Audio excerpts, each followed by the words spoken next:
a bit of well-being in the midst of my life, the Maldives.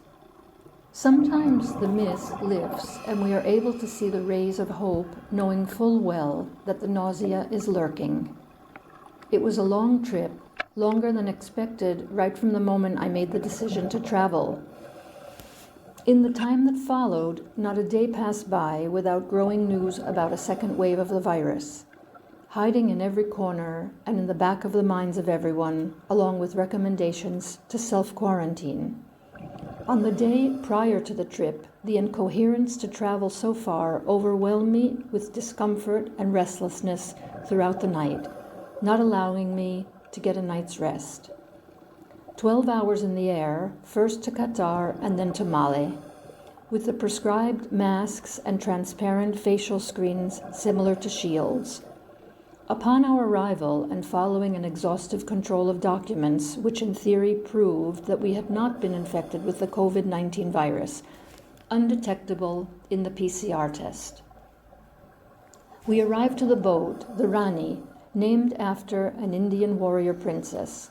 However, my anxiety continued as I wasn't able to unclog my right ear, and I wouldn't be able to immerse myself into the depths of the ocean if this problem wasn't resolved.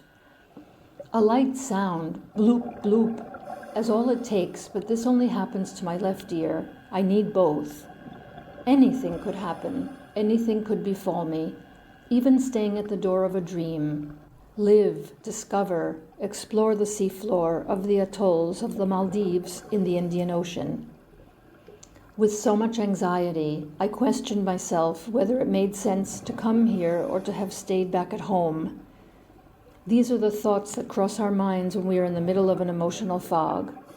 Lack of sleep worsens the pressure, thickens that fog, not only through the night, but also during the day. It doesn't subside. At this point, what could have happened would be to remain in my boat cabin. This would even provoke suspicion. At present times, we are all guilty if we feel unwell. Simply a cough could be a symptom of something more. We have to protect ourselves from squealers who we praise. Nowadays, we've made them into the person who defends the group. A villain is a hero in times of COVID. The best thing to do is to keep quiet. Thinking and more thinking. I want to stop thinking, for it's just another thought. Meditation could help me. Om Ridam Namah. Om Ridam Namah. Over and over again, until I have a sense of light breathing in my mind, a distraction from thinking too hard. I'm not able to relax and so tired. I realize I have fever. I wish that sleep would ease the apertures of my being, sweet, nourishing, and refreshing, to alleviate the discomfort of my mood before I come down with a physical illness. I haven't had adventures, but just factual occurrences. Finally, I start to feel a light sleepiness coming over me. Then I feel a sudden shake and I fall into a deep sleep. The second day, the fog has dissipated somewhat and the unclouded sun shines as if it were a white wine. My 4 mates participate in the first dive, but I wasn't able to join them due to my right eardrum problem. But my way of thinking changed to something more transparent. I can feel a progressive improvement in my mood. My usual curiosity came back, and with this, peace.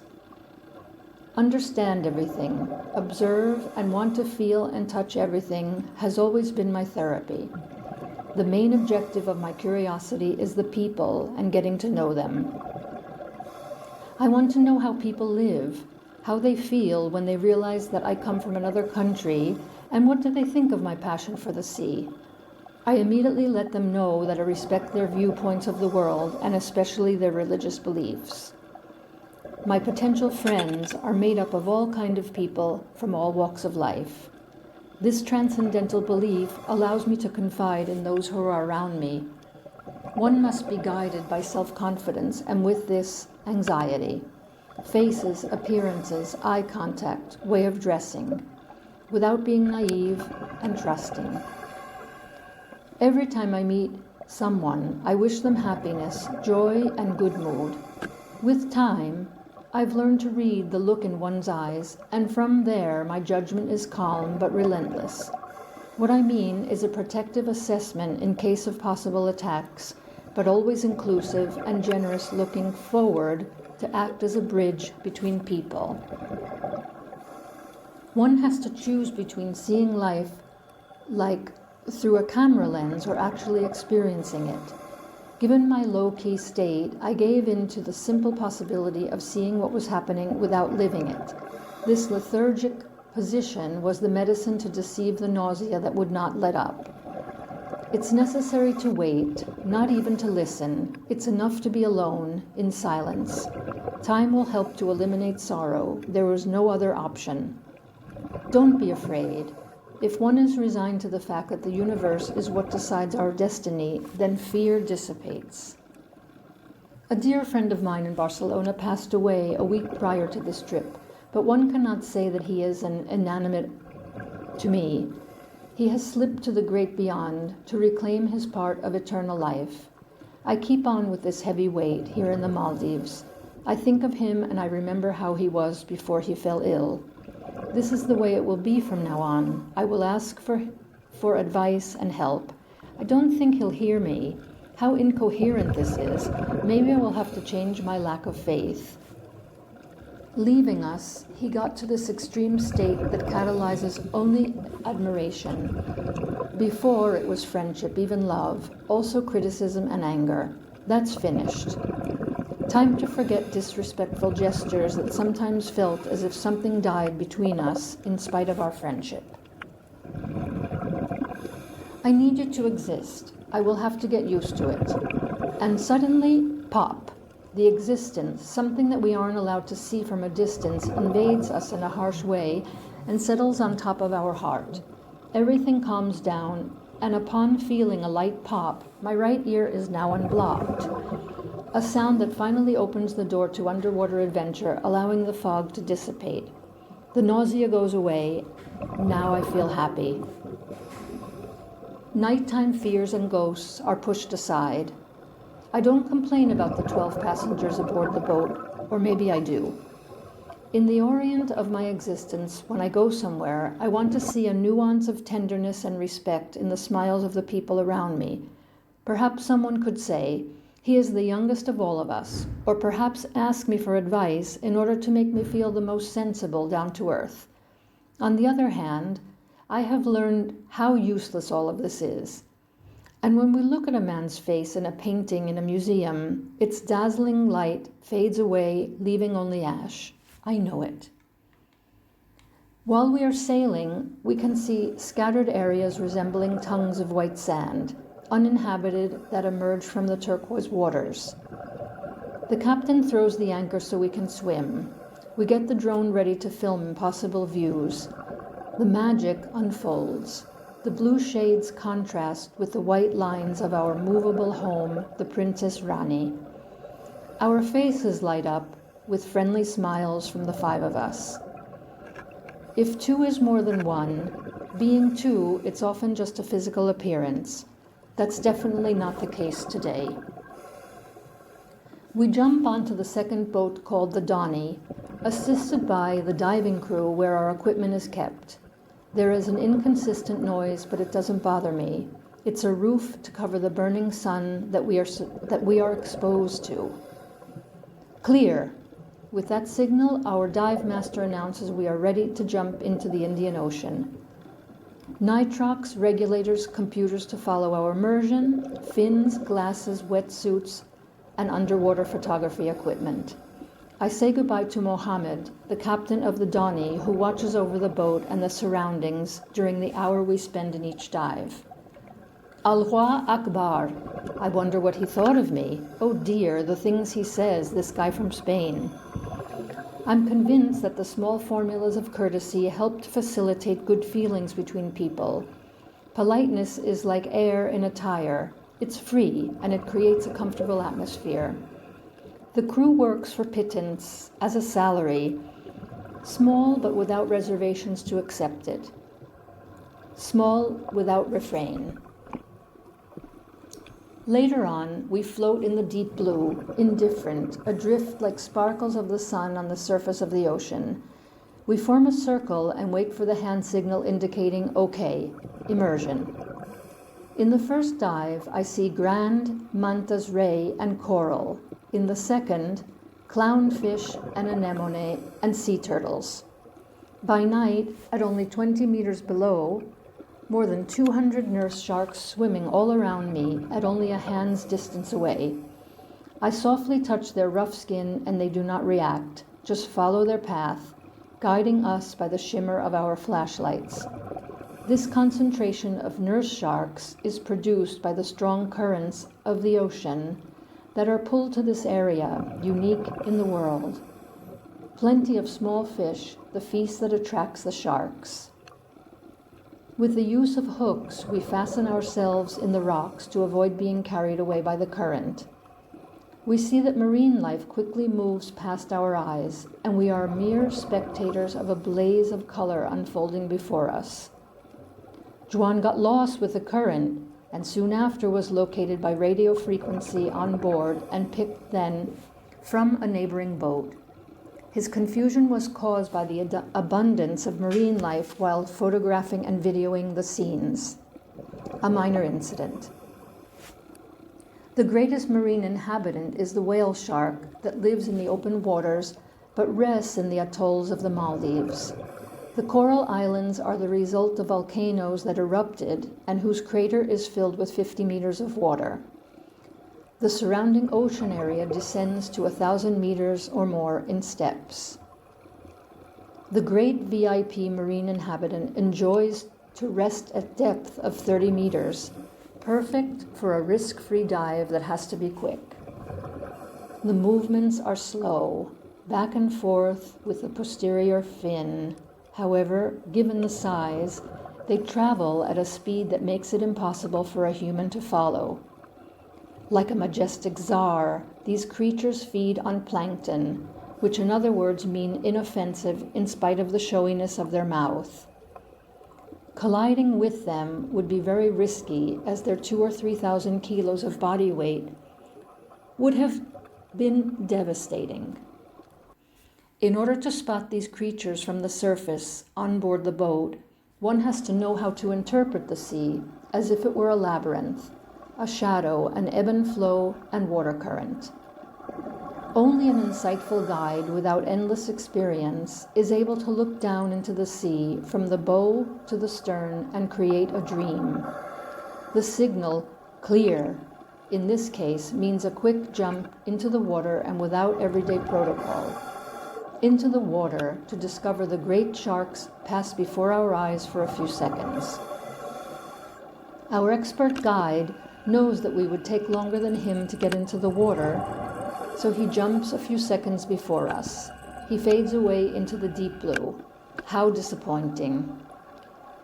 We hear click, click, click, the sound of metal to signal the course of our underwater excursion.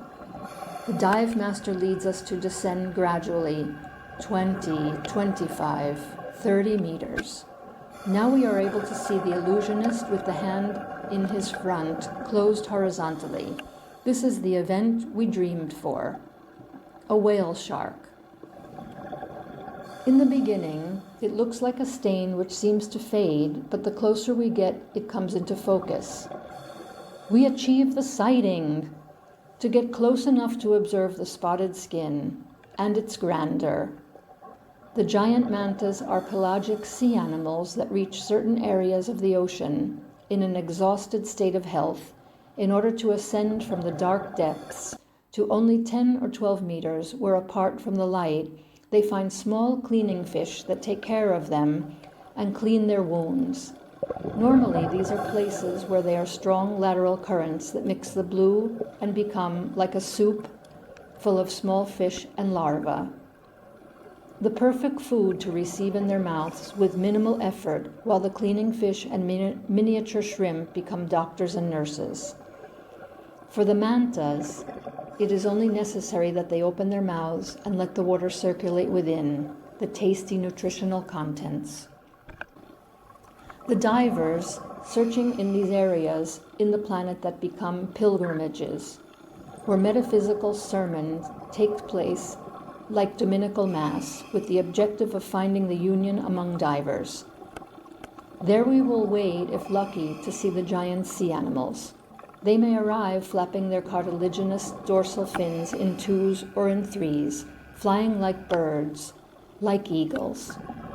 They always do this in a slow rhythm and sometimes in an upwards and downwards dance, always elegant, simply spectacular. Very early in the mornings, a dozen or so parishioners place our hooks into the rocks to avoid being carried along the strong currents to somewhere away from the local focal point of our episode. The air bubbles we make after we breathe on their way out seem to be caressing the monumental sea creatures, and do not cause any stress to them. They play around the leftover air. Hiding under the sea are wrecks, what is left over from dramatic episodes. Some boats are found at deep points and others more accessible, only 30 meters and in front of us. Barely any light. Because of this, the images of the bows resting in the deep appear ghostly in the blue, like a dark shadowy stain that covers its silhouette as our flashlights get closer, ending up being the shape of an eternal and timeless vessel. Going into the holds of the wreck is only possible if the guide is very familiar with the spot and knows how to exit the hold, which is of vital importance in order not to get stuck in any outgoing area. To avoid hitting one's head at the entrance point, which is what happened to me and resulted in minor bleeding for the remainder of the dive. We weren't allowed to touch anything. The camouflage rockfish mutating the color of their skin is practically perfect, and what could be a piece of rusted iron are the eyes and mouth of an immobile fish. Rockfishes have clumsy movements. They are not aggressive, but if we step on them, the reaction could easily be the release of the most deadly poison found in any ocean.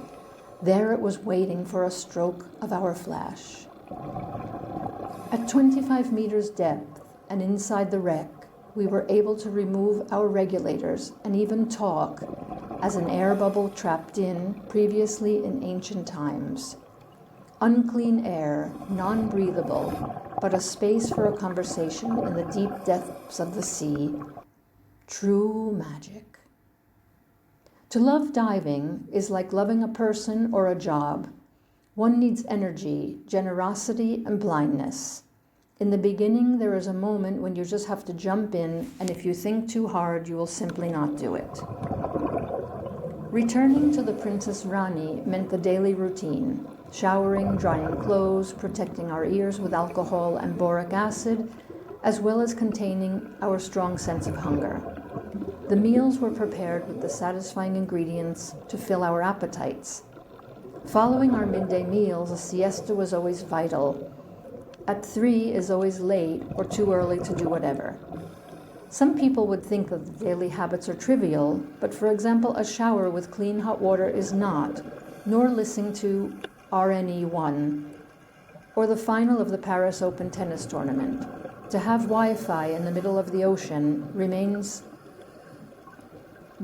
you of how fortunate it is to live in such an amazing world. We missed flowers due to the pandemic. It was forbidden to visit the inhabited islands. We would miss the experience of seeing children, women, cats, and small shops, flowers.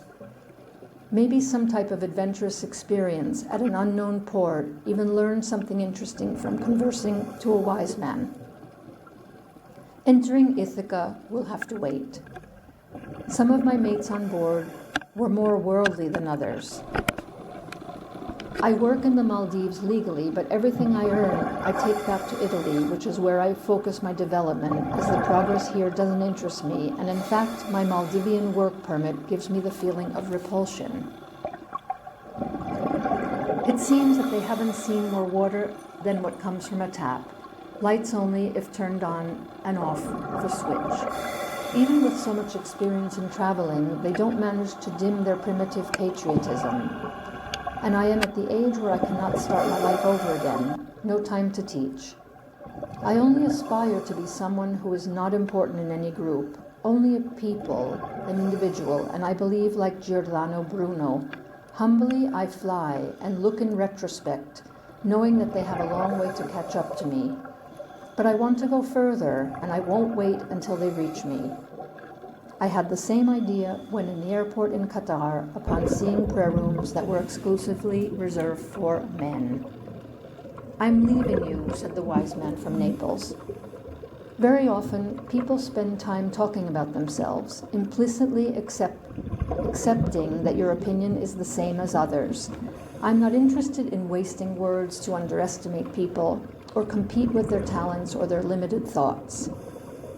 The first thing I noticed when arriving to Barcelona is less shining sunlight, which illuminated everything around me. Home, the buildings, streets. I'm happy to be back, proof that everything we did completely satisfied our expectations. I enjoy the endless memories and impressions that I can tell for at least the next 3 years. What I experienced was so unreal that I even thought that I might have committed some type of infraction following what was continuously being broadcast in the news every day. It's not easy to find the words to describe the enjoyment, memories, and impressions that I will be able to share for the next, 3 years. I feel that what I have lived has been a dream. I also feel that I have done something wrong because the news just goes on, day after day. Stay at home, don't meet in groups. I understand that something ignoble has happened, but I can't get around the fact that if we were able to embark on our adventure. I ask myself if that experience with the light from the young white sun contrasted with the turquoise waters of the Indian Ocean was real or just a dream. The aerial views and videos were proof. My fears about potential conflict between the 5 of us were, in the end, unfounded. Everyone was cooperative, respectful, and kind. It isn't necessary to share our experiences on Facebook. It is my own memory that I carry with me. Now, 5 months since I was seriously ill with COVID, so therefore here I am in the Maldives, which is an absolute victory. My sense of normalcy. I managed to get back my lung capacity. I enjoy conversing, explaining who I was prior to my illness and who I've become, even though I'm not so sure anything in me has changed up to now or as each day passes. I'll buy a new pair of shoes, for sure, which is a symbol of recuperation and a positive outlook on life. Someone who isn't afraid of loneliness. Put aside the fear of existing. My life isn't boring. It is a precious joy.